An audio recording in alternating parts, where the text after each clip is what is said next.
If you're listening to this video, it's going to be one of the realest I've ever made. I don't want to be self-seeking. I don't want to be anything else other than what I am. And if that's sad, then that's sad. And if it's dark, then it's dark. And if it's inspiring to you, then it's inspiring. If it's poetic, then it's poetic. I don't give a shit. I just want to be who I am. You know, I have my own Facebook, and I mentioned this before. And I'll scroll through and I'll see other influencers and people that are supposed to be making a difference.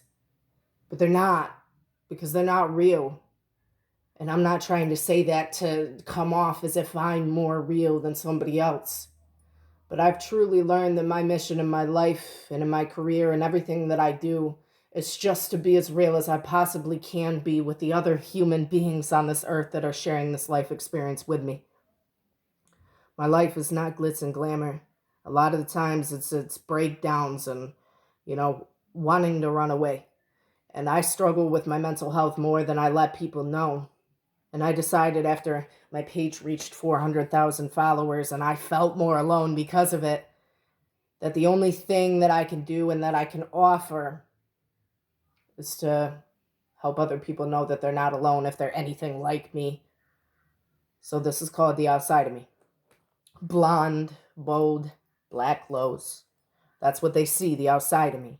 But I kind of wonder how many of you would still love me if you knew what I hide in me. There's a fight in me.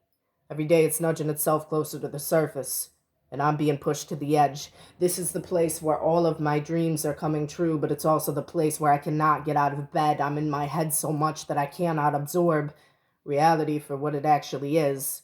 And I'm becoming so disconnected from everyone else, but yet I'm also in total need of all of them.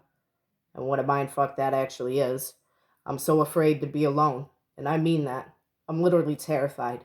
Yet I'm finding it almost impossible to stay in contact with the ones that I love the most, and I wish I could say I'm lying, but I'm actually not. And I'm writing as if my life is some book, and as if I can write myself out of this chapter. Deja vu, it's happening again. I'm daydreaming up a reality where none of this matters, so I can live with the fact that I matter to other people. Because what a heavy responsibility that actually is. With every weight, there comes a tie, and I'm being pulled in many different directions. So I'm speaking affirmations so much that my throat actually hurts. You can hear it in my voice, trying to make these positive connections. But I can't even literally rest while I'm resting. But there is something different about this time around that's making this dark place I'm in a little bit brighter. I'm beginning to truly recognize the shadow that I'm actually fighting, and I'm beginning to fight her. It's not a grand battle with war drums or arrows, and a king doesn't sit and watch peering, nor do a stand of common folk wave around their signs filled with adrenaline cheering. It's a much smaller fight. But a fight it actually is nonetheless, and it's a fight I could not fight before. It's the daily conscious effort that I'm making, even right now, reading this poem to truly be restored, because I know there has to be more than this. This is deeper than addiction and sobriety, so don't box this in. I used to use because of what you don't see inside of me, the thing that warps my own mind to lie to me, the thing you don't see on the outside of me. Blonde, sad, questionable, poetic. Maybe that's all you see, and that's okay with me. Those who fight the same battle will get it and know how hard it is to be uplifted and how easy it is to talk about forgiveness and forgive other people but still feel ourselves unforgiven.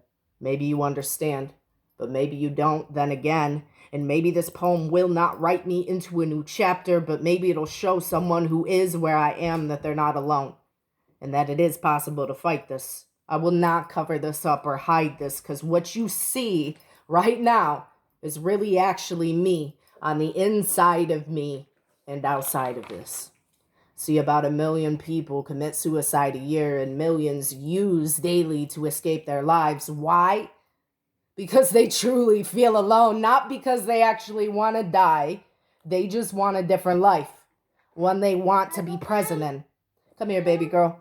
All I have to offer is my effort. Let me finish this. Here, come here. Okay, I'll get you some. Can I finish this really quick? So I'm telling them, All I have to offer is my effort and to really try to figure out how to make this life I have worth living. And she helps that.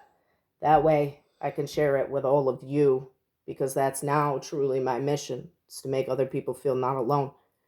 We have to fight this, or this thing inside of us will succeed, and it will kill every shred of hope and pour salt water on every seed of belief. So don't be ashamed that you're struggling, right? We're not ashamed. It's so important to admit it to yourself, because if you don't, you will never recognize what it is that you're actually fighting, and you won't be able to have a defense, and you will never actually be able to get help. So get honest, right, Iris? Say, I love you guys very much. Love you. Love you.